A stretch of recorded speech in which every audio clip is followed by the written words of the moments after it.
Salut à tous. Dans cette vidéo, nous allons résoudre un exercice classique des suites numériques. Nous allons voir la méthode et les astuces pour répondre à ce genre d'exercice. En fait, c'est la base qu'on trouve quasiment dans tous les exercices des suites du bac et depuis des années maintenant. Celui-là est extrait du National 2017, session normale. Quand vous voyez le schéma de l'exercice et les questions, c'est ce qu'on trouve d'habitude dans ce genre d'exercice. Alors, premièrement, quel est le but de ce genre d'exercice en fait? C'est de calculer la limite du UN, la suite UN, la suite qui est définie au départ par une relation de récurrence. Donc, on a U0 son premier terme, on a UN plus 1 égale. Donc, à l'aide d'une autre suite Vn qu'on doit démontrer, soit géométrique ou arithmétique, ça dépend d'exercice. Donc, on doit écrire un en fonction de n, puis calculer sa limite ensuite. Donc, c'est ça le but de ce genre d'exercice, c'est de calculer la limite de un après avoir démontré qu'elle est convergente. On passe maintenant à la correction de l'exercice. Donc, première question, c'est calculer les premiers termes de la suite U1 et U2. Donc, on a U1 plus 1 égale à 1 sur 5 U1 plus 2 sur 5 avec U0 égale à 6. Donc, on remarque que 1 égale à 0 plus 1. Donc, il faut utiliser la relation de récurrence. Donc, comme si on a remplacé n par 0. Donc, U1 égale 1 sur 5 U0 plus 2 sur 5. Donc, remplaçant U0 par sa valeur, on trouve U1 égale à 8 cinquièmes. Donc, c'est ça en fait ce que ça veut dire. UN est donné par une relation de récurrence, c'est-à-dire chaque terme est lié par son antécédent. Donc, si on veut calculer U1, on a besoin de U0. Et si on veut calculer U2, on a besoin de U1. Donc, on ne peut pas calculer U2 sans avoir calculé U1. Alors, de même, on a U2 égale 1 sur 5 U1 plus 2 sur 5. Donc, on remplace n par 1. Alors, on a trouvé que U1 égale à 8 cinquièmes. On remplace, on trouve U2 égale 18 sur 25. Donc, c'est juste des calculs qu'il faut faire. C'est facile pour la première question. On passe à la deuxième question, c'est la récurrence. Donc, on doit montrer que pour tout n appartient à n, U1 supérieur strictement à 1 demi. Donc, comme on a dit, le principe de récurrence se procède en 3 étapes. Initialisation, hérédité et conclusion. La première étape, c'est la vérification, ou bien l'initialisation. On doit vérifier que la propriété en question est valable pour le premier terme de l'ensemble, soit 0. Donc, ici, il s'agit de l'ensemble n. Donc, le premier élément, c'est 0. Si c'était n étoile, le premier élément, c'est 1. On va vérifier pour n égale à 1. Donc, il faut faire attention à l'ensemble de l'étude. Deuxième étape, l'hérédité. On suppose, donc on fait une hypothèse qui s'appelle l'hypothèse de récurrence. On suppose que la propriété en question est juste pour n appartient à n, fixée. Et on doit montrer que la propriété est juste pour n plus 1. Donc on remplace n par n plus 1. Donc on passe au rang suivant pour vérifier l'hypothèse. Donc c'est ça le cœur de l'hypothèse ou bien le principe de récurrence. C'est ça où il y a des calculs à faire. C'est l'étape de l'hérédité. Troisième étape, c'est facile, il suffit d'écrire d'après le principe de récurrence. Voilà, on a la propriété en question est juste. Alors on commence. Première étape, on vérifie. On a pour n égale à 0. U0 égale à quoi? Égale à 6. Donc c'est supérieur à 1 demi. C'est clair, donc c'est évident. Alors la propriété est juste pour n égale à 0. On passe à la deuxième étape. Donc on suppose, puisqu'il est vrai pour n égale à 0, on va supposer que la propriété est juste pour tout n appartient à n. Donc U1 supérieur à 1 demi, quel que soit n, appartient à n. On suppose la propriété en question juste.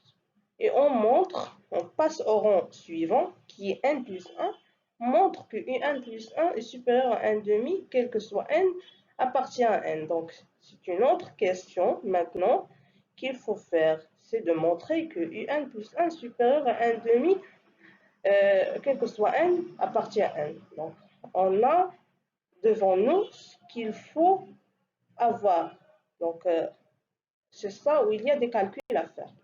Alors, c'est parti. On a un plus 1 égale 1 sur 5 un plus 2 sur 5. Comment on va faire pour trouver que un plus 1 supérieur strictement à 1 demi, quel que soit n, appartient à n?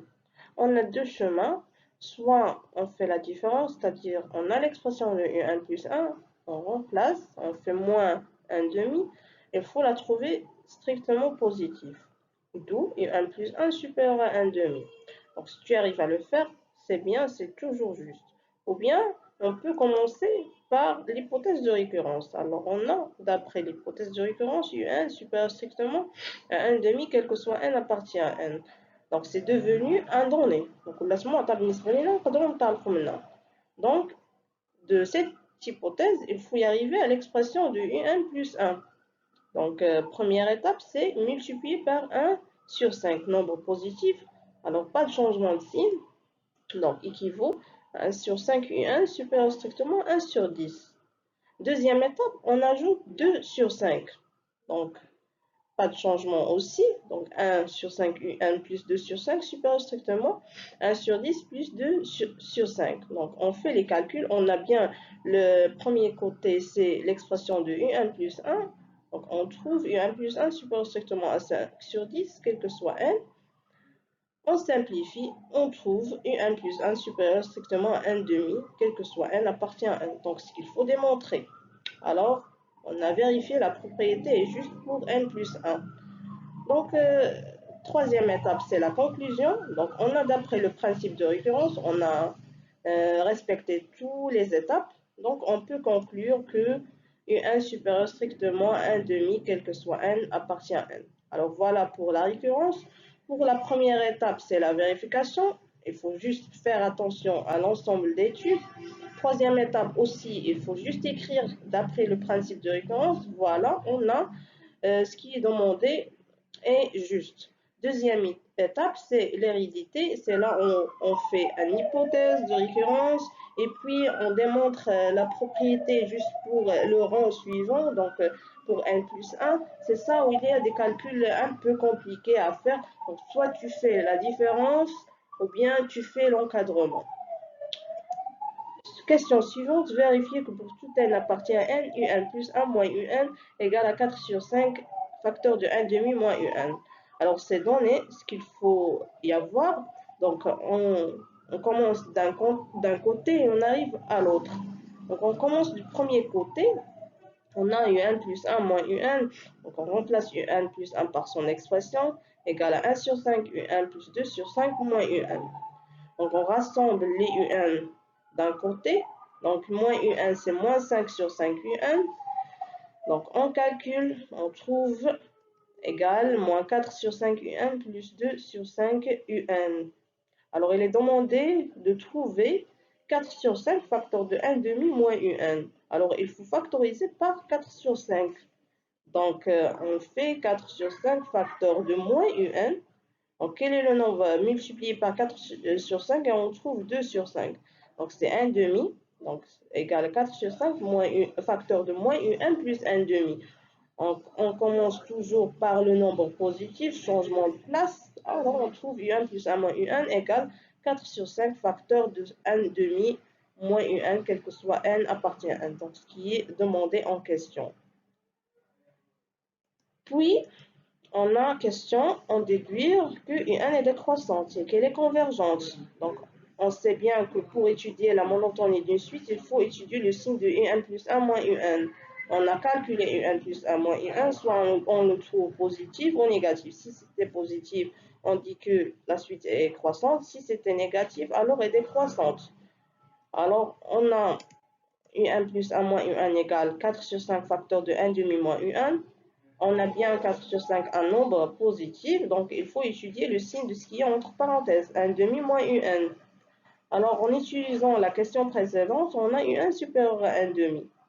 Donc, équivalent à 1 demi moins un supérieur ou bien inférieur strictement à 0, c'est-à-dire négatif, avec 4 sur 5 positif, donc négatif fois positif, d'où un plus 1 moins un est négatif. Alors, un est bien une suite décroissante. Donc, on déduire que un est convergente. Donc, on se rappelle du fameux théorème. Donc, toute suite croissante et majorée est convergente et toute suite décroissante et minorée est convergente. Alors, on a bien un est une suite décroissante. Donc, on a vérifié ça. Alors, voilà. Il nous reste à vérifier que un est minoré. On a bien un supérieur strictement à 1 demi, quel que soit n appartient à n. On a démontré ça par récurrence, d'où un est une suite minorée par le nombre 1 demi. Alors, puisque un maintenant est une suite décroissante et minorée, d'où on en déduit que la suite un est bien une suite convergente, c'est-à-dire il admet une limite finie. Deuxième question, on pose pour tout n appartient à n, Vn égale à un moins 1 demi. Vn est une suite intermédiaire, donc on va démontrer géométrique. Donc, comment on va faire pour démontrer que Vn est géométrique? Donc, il suffit d'écrire Vn plus 1 sous la forme de Q fois un. Donc, comment on va écrire ça? Donc, on doit le factoriser par un réel Q. Donc, on a Vn égale à un moins 1 demi, d'où Vn plus 1 égale à un plus 1 moins 1 demi. Alors, on remplace un plus 1 par son expression. On trouve Vn plus 1 égale 1 sur 5 un moins 1 dixième. Donc, facteur commun, donc c'est 1 sur 5. Donc, Vn plus 1 égale à 1 sur 5 un moins 1 demi.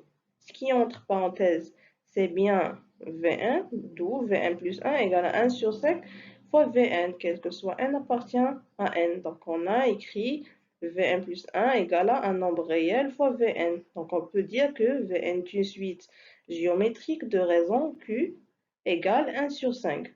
Donc, si tu n'arrives pas à factoriser par un certain nombre, tu peux faire la division de Vn plus 1 sur Vn. Deuxièmement, donc calculer son premier terme, V0, on a Vn égale un moins 1 demi. Alors V0, c'est U0 moins 1 demi, c'est 6 moins 1 demi, donc V0 égale 11 sur 2. Ensuite, calculer Vn en fonction de n et déduire que pour tout n appartient à n, un égale. Donc, on a l'expression de un. Alors, Vn, puisqu'il est géométrique, alors son terme général égale à V0 fois Q1, Q à la puissance n. On a V0, on a calculé, on a trouvé Q. Donc, on remplace, on trouve Vn égale à 11 sur 2 fois 1 sur 5 à la puissance n. Comment on va faire pour écrire en fonction de n? Donc, on a par équivalence Vn égale un moins 1 demi, d'où un c'est Vn plus 1 demi. On remplace Vn par son expression. On trouve un égale à 11 sur 2 fois 1 sur 5 à la puissance n plus 1 sur 2. On peut la laisser comme ça, comme on peut factoriser par 1 demi, comme ce qui est demandé. Donc, on trouve un égale à 1 demi, facteur de 11 fois 1 sur 5 à la puissance n, plus 1. Donc, voilà l'expression demandée. Maintenant, la limite du un. Donc, on va utiliser la limite d'une suite géométrique. On voit bien que n se trouve en puissance. Donc, il faut trouver la limite de 1 sur 5 à la puissance n. Donc, on a des critères à suivre. Donc, puisque 1 sur 5 est compris entre moins 1 et 1, alors la limite de 1 sur 5 à la puissance n égale à 0. En remplaçant la limite de 1 sur 5 à la puissance n par 0, on trouve limite de 11 fois 1 sur 5 puissance n plus 1 égale à 11 fois 0 plus 1, donc ce qui donne 1, ce qui implique que la limite de un égale à 1 demi fois 1. Alors, limite de un égale à 1 demi. Donc, on a bien une suite convergente. Donc, on a trouvé que sa limite est un nombre réel fini, donc 1 demi. Voilà, on est arrivé au but de l'exercice, c'est de calculer la limite de la suite UN. Donc, ça reste la dernière question. On pose Sn égale à U0 plus U1 jusqu'à UN moins 1. Donc, c'est la somme. On doit montrer que Sn vaut cette expression. Alors, on a Sn égale à U0 plus U1 jusqu'à UN moins 1. Donc, on sait la formule de la somme d'une suite géométrique. Donc, on a montré que Vn est une suite géométrique, mais pas Un. On ne sait pas si Un est une suite géométrique ou pas. Donc, on ne peut pas utiliser la formule de la somme d'une suite géométrique pour Un. Donc, il faut faire quelques modifications. Ici, on sait bien que Vn égale Un moins 1 demi. Autrement dit, Un égale Vn plus 1 demi. Donc, je peux remplacer U0 par V0 plus 1 demi. Aussi, U1 par V1 plus 1 demi, U2, V2 plus 1 demi, jusqu'à Vn moins 1 plus 1 demi. Alors, qu'est-ce que je vais faire maintenant? Je vais rassembler les VI ensemble. Donc, V0 plus V1 jusqu'à Vn moins 1, entre parenthèses, et les 1 demi ensemble. Donc, on a 1 demi plus 1 demi jusqu'à la fin. Donc, combien de termes? Donc, on a n fois 1 demi, ce qui donne V0 plus V1 jusqu'à Vn-1 plus n sur 2. Donc, ici, j'ai maintenant la somme d'une suite géométrique. Donc, je peux utiliser cette relation. Si V est une suite géométrique, alors la somme égale 1 moins Q à la puissance n moins P plus 1 sur 1 moins Q. N, c'est le dernier terme. Pour nous, ici, c'est n moins 1. P, c'est le premier terme, c'est 0, plus 1 de la relation. Q, c'est la raison de la suite. UP, donc pour nous, c'est V0. C'est le premier terme de la somme. Et on obtient, donc avec Q, bien sûr, différent de 1, on obtient Sn égale à 1 moins 1 sur 5. J'ai remplacé Q par 1 sur 5, puissance n moins 1 moins 0 plus 1. Le tout sur 1 moins 1 sur 5 fois V0. Donc 11 sur 2. Donc ça donne 11 sur 2. Donc je commence par 11 sur 2. Facteur de 1 moins 1 sur 5. Pour la puissance, on a 1 et moins 1 qui se simplifient. Donc le tout sur 4 sur 5. Plus 1 sur 2, bien sûr. Donc je fais l'inverse de 4 sur 5. Donc 11 sur 2 fois 5 sur 4. Le tout fois 1 moins 1 sur 5 à la puissance n. Donc les calculs, je trouve la relation demandée. Donc c'est 55 sur 8, facteur de 1 moins 1 sur 5 à la puissance n, plus 1 sur 2. Alors c'est la fin de cet exercice. J'espère que c'est bien clair. Donc, et merci pour votre attention.